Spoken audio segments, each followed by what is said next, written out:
Budget सत्र भी है इस बार, तो किस तरीके से कांग्रेस अपनी नई रणनीति के साथ विधानसभा में उतरेगी? नहीं, बात यह है कि विधानसभा में तो सौरभ शर्मा का सोना किसका है पूछना पड़ेगा कि आपके दो मंत्री आपस में लड़के एक दूसरे को भ्रष्टाचारी कह रहे हैं, तो आखिर मोहन यादव चुप क्यों है, मौन क्यों है?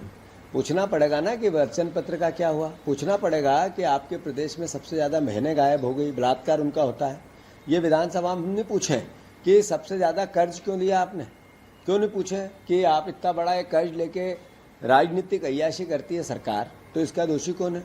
ये नहीं पूछे हम कि मध्य प्रदेश में जिस तरीके से वल्लभ भवन से लेके नीचे तक मैं चुनौती देता हूँ हर जिले में जाके, अब मैं भोपाल के पत्रकारों को चुनौती देता हूँ कि एक विभाग वल्लभ भवन का जिसमें एक ऑफिसर जिसके यहाँ पे बिना पैसे में काम होता, तो कृपया करके मुझे ले चलना, मैं उसका नागरिक अभिनंदन करना चाहता हूँ।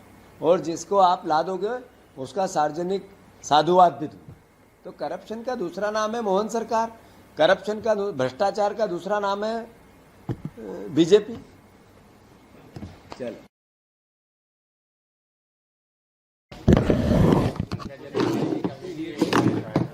बीजेपी आप लोगों पे आरोप लगा रही है कि राहुल गांधी प्रियंका गांधी कुंभ में नहाने नहीं गए। जहाँ तक कुंभ में जाने का सवाल है, मोहन भागवत भी नहीं गए, करोड़ों बीजेपी के नेता भी नहीं गए। ये सवाल, इस तरह की बात करना छोटा और ऊंचापन है। भारत के संविधान में हर तरह की स्वतंत्रता है सबको। मैं कुंभ में नहाने गया, हमारे प्रदेश के सारे नेता गए, देश के सारे नेता गए, इसका मतलब देश का करोड़ों लोग गए। सरकार की व्यवस्था बार बार रोकने की थी, बार बार आग्रह कर रही थी कि आप मत आओ, परिस्थितियाँ अच्छी नहीं हैं। इतने लोगों की मौत हो गई, ये सरकार के कारण ही हुई ना। तो इस समय जो आवश्यक समझा, जो हर व्यक्ति की अपनी स्वतंत्रता है कि वहाँ क्या परिस्थिति है, तो मैं ये बात बार बार करना छोटा और ओछापन है। जहाँ तक प्रश्न है इस बात का कि नकुल नाथ जी ने कहा, बिल्कुल सही है, पवित्र स्थान है, संगम प्रयागराज पवित्र स्थान है, हमारे प्राचीन भारत की परंपराओं का हिस्सा है कुंभ। और मैं समझता हूँ कि हर देश का नागरिक, वो किसी धर्म का, किसी संप्रदाय का हो, जो भारत की प्राचीन सभ्यता और परंपरा से प्यार करता है। और ये परिवार, संविधान की जो शिक्षा है, जो प्राचीन भारत की शिक्षा है, जो कांग्रेस पार्टी की शिक्षा है, सब हमें एक सीख देती है कि धार्मिक परंपराओं का सम्मान करना चाहिए। और धार्मिक परंपराओं के अनुसार नकुल नाथ जी काम करते हैं, साधुवाद उनको। पिछले मुख्यमंत्री ने 2.5 लाख का बोला था, फिर इनने 1 लाख का बोला था, अब इन्होंने 2। इनकी जबान चलती है, इनके पास कोई योजना नहीं है रोजगार की। इनके सरकार के आंकड़े बताते सर्वविदित है कि पिछले 25 साल में सबसे बड़ा बेरोजगार प्रदेश अगर कोई है दुनिया में तो मध्य प्रदेश है। सबसे बड़ा कर्जदार प्रदेश है तो मध्य प्रदेश है। जिस पे इतना कर्जा हो वो रोजगार जनरेट कहाँ से करेगा? जो हमने आंकड़े दिए थे ग्लोबल इन्वेस्टर मीट के कि 3% पास हुआ इनका पूरा प्रोग्राम।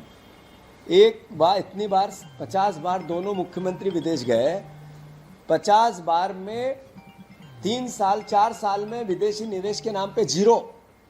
और अभी अडानी जी, इससे पहले जितने इन्वेस्टर आए, बड़े बड़े उद्योगपति आए, बयान दिए, भाषण दिए, इतनी बड़ी 21 लाख करोड़ की संख्या बताई।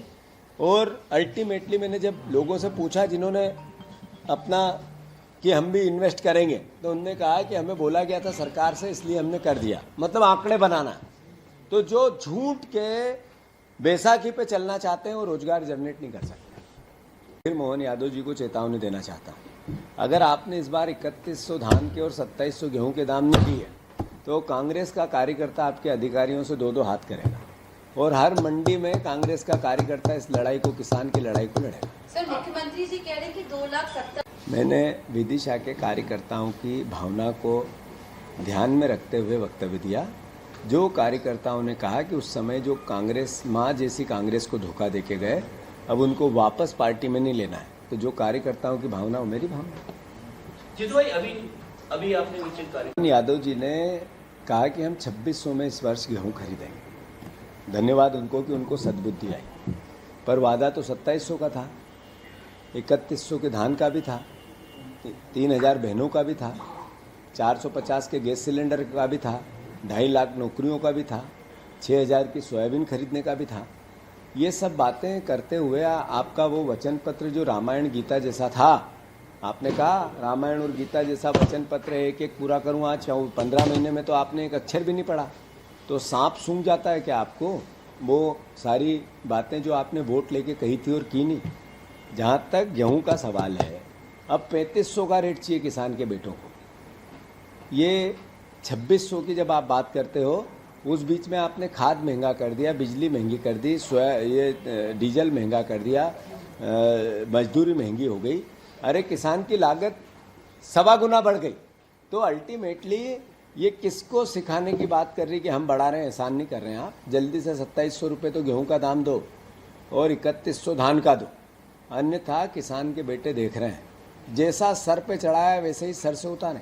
अगर आप ये वीडियो YouTube पर देख रहे हैं तो हमारे चैनल को सब्सक्राइब करें और बेल आइकन को दबाना ना भूलें। अगर आप Facebook पर ये वीडियो देख रहे हैं तो हमारे पेज को लाइक करें।